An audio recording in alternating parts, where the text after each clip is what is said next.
I've been paying attention to some of our Sportsnet personalities, and one of them being Elliot Friedman, who, of course, you work with. Elliot growing out the beard, which is, that's kind of his standard postseason or off-season look. What does Ron Maclean do to kind of let loose? Ron, you look exactly the same, so it's clear. I know. Well, the back of my head, I look like Edward Scissorhands because I've been trying to trim my hair myself for 4 months. So you know what a disaster it is outside of right here, and there's not much to trim. So that's part of the ease with which I do it. My sort of, honestly, Randy, I was reading. I've been reading a lot, and again, social justice inspired tons of books on the Black Lives Matter. This is probably the best. This is a guy named Ta-Nehisi Coates, and that book, Between the World and Me, is his book. It's a letter, basically a 300-page letter to his son. The thing starts and never stops. It isn't chapters. It's just him sort of venting and teaching his child what it's like, and preparing him and explaining the difference between what his parents experienced and what he's experienced, and now what the child will. Here's another one as an example. There's a book from India, right from India. Okay. And that's a great story about immigration. And what's strong about this book is, the fences or walls that we put up on immigration. It's very important to consider that you can bring in a highly qualified doctor. They may not get to be a doctor, but you can bring someone in. But if you don't bring surrounding family, extended family from home, who's there to guide that person? Who's there to comfort that person? And that's a really great revelation in this book. And then I've just completed Just Mercy is by Brian Stevenson, a lawyer in the United States who works on the U.S. prison system, reading extensively about, I mentioned the housing, how it was created in America and how it led to the distinct segregation. Fascinating. So that's what I've done. Rather than grow a beard, I've just been reading in the backyard, and to a point, that's where I was saying to you earlier, I concerned myself a little that, okay, Ron, just go back to reading tweets about the Canucks, and you'll be a little more relaxed about things. But, and maybe 2020 was such a year, right? For me to have Don Cherry and my relationship end after 34 years, followed on the, heels of that with the Akeem Alou revelation about Bill Peters. It's just been a year of reflection. So nothing crazy, but a kind of a wow 2020. Yeah, no, and absolutely. And yeah, it has been, when you look at the totality of it, I think the last 4 months kind of stands out, but you're right. Even the full year has been quite a bit, and there's been a lot going on, not only for society, but on a personal level as well. There's a lot to deal with for everybody. So beyond, okay, so you've mentioned, so many years of working Hockey Night in Canada, working Saturday nights, working playoffs. I remember ever since I was a young kid, and this is not to age you, I remember you on TV with Don Cherry, and just not being there in March and April this year. Like, how weird was that for you, just to be, we're all creatures of kind of habit, right? How was it to not be in that place in April in playoff time? Well, because of the lockout in 04-05, that was one experience that I'd had that prepared me for it. And I remember, Randip, back then, I was shocked at the amount of daylight I had missed out on in my life, because generally the Stanley Cup ends in the second week of June, and within a day or two, the days begin to grow shorter again. So I had missed all that spring daylight, because even before Hockey Night in Canada, which was 86, I did the NHL in Calgary in 84 and 85. And before that, I did junior hockey with the Rustlers from 80 to 84. So how many years that is, I don't know if it's a lot of springs, given up for Stanley Cup or junior hockey playoffs. So I enjoy the extra daylight. And as far as the strangeness of not doing the work, I've never found, for whatever reason, because I bounce around a little bit, Olympics or Battle of the Blades or some other things that I've done, it's always back to that sort of root idea of connecting to the listener or the viewer. When I was a DJ, I spent every waking minute trying to think about how am I going to introduce Debbie Boone's You Light Up My Life for the 400th time, because this song just doesn't seem to want to drop off the charts, and I don't like it, and I don't know what to say in 4 seconds to set it up. So those challenges are the same as Stanley Cup playoff game number 1 million, where you're trying to say, hey, big game tonight, and think of a novel way to go about that. Don't feel very strange about it not happening. It's going to obviously be very interesting to do these upcoming games with no audiences, with sort of disconnected interviews, with Elliot 6 feet And then I don't know if Kelly's even going to join us in studio. He's not going to be there at the very get-go. He may do the bulk of the work from Calgary until the Final Four. So there's some interesting things that will be different, but in the end, our conversation here is no different than when you're on Sportsnet 650, no different than when you're on the Punjabi Hockey Night in Canada Saturday night. It's all about the same thing. How do I sort of inform and entertain someone who's a little bit like me? That's kind of the key to the deal, is to try and resonate with someone who's got your sensibilities. Absolutely. And, I mentioned this in the intro, though, but storytelling, and there's very few people on the planet that can tell stories like you do. It seems like you have a link to, you've got a story for every locale. And reading your book, Hockey Towns, as well, it seems like you do have a story for every locale in this country. Just becoming that storyteller, I see the finished product, and you said 1986 is when you started with Hockey Night in Canada. That was the year that I was born. So ever since I've been watching, I've kind of, tapped into that storytelling that you have. How did you kind of hone it down? Because as somebody who works in media, I still watch what you do, and I marvel at it, because it seems like you have the right story, Ron, for every moment. Well, it's all research. Honestly, Randip, when I was in radio, it was 10 hours of prep to every hour on the air. That was taught to me by a gentleman named Wayne Heinrich, was his real name, but his radio pseudonym was Wayne Barry. And Wayne was really big on research and, again, trying to find these universals, things that will connect you to your listener in that case. And then over the years, you just grow old enough that stories are in your past. That helps too. I mean, I learned, like we all do, to use muses such as music or literature. And I also, was an Air Force kid, so I moved around a lot as a boy. My parents were being transferred, and I'd have to uproot and start a new group of friends and new group of hockey teammates. And that forces you to be a good listener and to find a way in. And often your stories become part of their curiosity. So probably born to it a little bit as well. And lucky to have maritime parents. I think it's kind of well known that in the Maritimes, there's wonderful storytelling tradition there. So who knows? I see lots of great storytellers, but I feel like that's something I'm committed to. Rather than just say it's 4-2, I do want to find a way to frame that to give you something to latch onto, because you'll retain that. You won't retain who won the Super Bowl 4 years ago. Well, you had a great example of that on one of the episodes of In Conversation. It was the one with Nick Benino and Harnarayan Singh, and you talked about music being that muse potentially, or literature or something else. But in that episode, you referenced, and I got to tell you, Ron, I don't know if you know this, but in Punjabi WhatsApp culture right now and Facebook, the past couple of months, you've popped up there because you referenced a Sidhu Moosewala lyric, which he's one of the biggest artists in India and in Punjabi music anyways. And where did that come from? Because I think a lot of people were A, proud that it came up, and B, shocked, because Ron Maclean, I'm assuming you've never listened to a Sidhu Moosewala song before.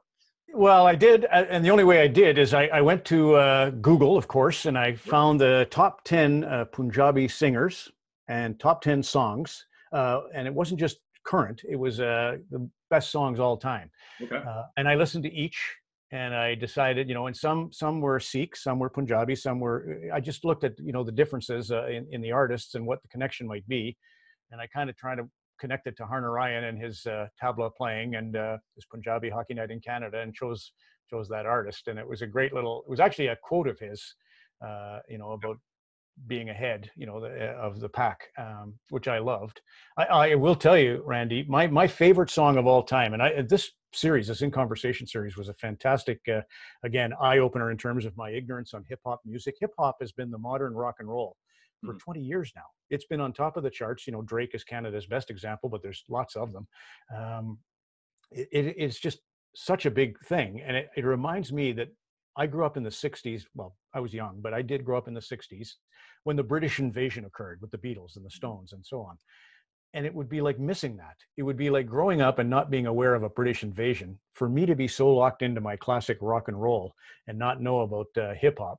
So I definitely have enjoyed that. Anyway, my favorite song still is classic rock, and it's Jerry Rafferty from it's Baker Street, an song called Baker Street. And in it is the tabla. It's a beautiful, what makes that song special is the saxophone and the tabla. So, maybe I'll commission Harnarayan to do a version of it for me at Hockey Night in Canada. No, there you go. And you talked about research. Like, it wasn't just a music lyric. You wanted to know the history behind the artist. You wanted to know the difference between that song and another song. Like, so your point about research, even in something as a viewer, you see it as a simple song lyric. It means more than that. Yo, and honestly, like when I interviewed for sure Benino and Harner Ryan. I mean, Harner Ryan, I did the forward for his book, so I've read his book. Yeah. He was a little easier to prepare for, and we are colleagues. I'll tell you the one that John Sally is the one that kind of blew my mind. I ended up going deep on him for 3 days. He was a guest on on a Monday. So for whatever reason, we had recorded 2 shows in a day. It was rare that happened, but I actually had about a 4-day gap before I interviewed Chaos, the rap singer from Whitby, Ontario, and John Sally, both of whom are Jehovah's Witnesses. So that was a novel twist right away. But then I started to watch John Sally's work. He interviewed Phil Jackson in Los Angeles in 2012, and it was about a 35-minute sit down, and it was incredible. And I got, you call these research rabbit holes. I went down it with John Sally, and just, he ended up connecting me to a great African-American, Dick Gregory, who was one of the mentors to young people in the Black community. And just to see him talk about, don't teach your kid that you have to be twice as good. That's an awful thing to say to your kid. And that's all John Sally, and it's all research. So it's the joy of our job. It's truly the joy of our job. I wanted to be a teacher when I was growing up, no ambition to be in broadcasting, fell into broadcasting and couldn't get away from it. I admired teachers greatly. And to have that connection, I remember a teacher in grade 7 named Ed Shields, who was laying out our curriculum for the upcoming year. And he mentioned Tuesdays at 1:00, we'll have spelling. And we all groaned. And he said, you don't like spelling? And we said, no, we're in grade 7 now. We don't need spelling. Of course, I can't spell to this day. But he said to the class, all right, I'll give you a word. And if any of you kids can spell it, we won't do spelling. And the word was Albuquerque. Okay. Town in New Mexico. And thank God one of the guys had been there that summer. He knew how to spell Albuquerque and got us off the hook. But as I say, the flaw with that is I can't spell. And most of the kids who went to Mr. Shields' class can't spell. But the great thing was he reached out to us, and he played on our terms, and he used kind of a fun story. That's the headquarters for the FBI, Albuquerque, New Mexico. So I never forgot how he reached us and me. And I tried to emulate that when I do this gig. You do a great job of it. Having read your book as well, just kind of finding those common themes that you talk about, and those threads, and how all of those stories, and even when you're on your broadcasting, I think as somebody who's now in broadcasting for the last 10 years, you still strive to have that, and finding those things that matter to you and matter to the viewer, and weaving them into the stories. You do an amazing job at it. So thank you for teaching us every day you're on air as well, Ron. So I really appreciate that. I know we don't have too much time here, as well as you do have a busy schedule, and I've got to get back to on air at some point as well. But your busy schedule, I kind of want to hit that though. So you do hockey nights on Saturday nights, and then hometown hockey during the season. That is a pretty intense schedule, depending on where you're going in the country. Mm-hmm. How does Ron Maclean make it happen week after week? And at this point, Ron, you said it yourself, you've been in the industry for a long time. What motivates you? Well, for sure, it's the scene everywhere I arrive. And you were there in Abbotsford.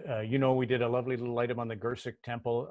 You and your family were there to support. And, Randip, that's the joy. The mayor there, his story was incredible. The pilots, the hockey team, the 2 young female hockey stars that joined us on that broadcast, that's what motivates. You go, and you remember, I was a rink rat. I still am. I play twice a week. And it's just, for me, my favorite thing that I've ever done.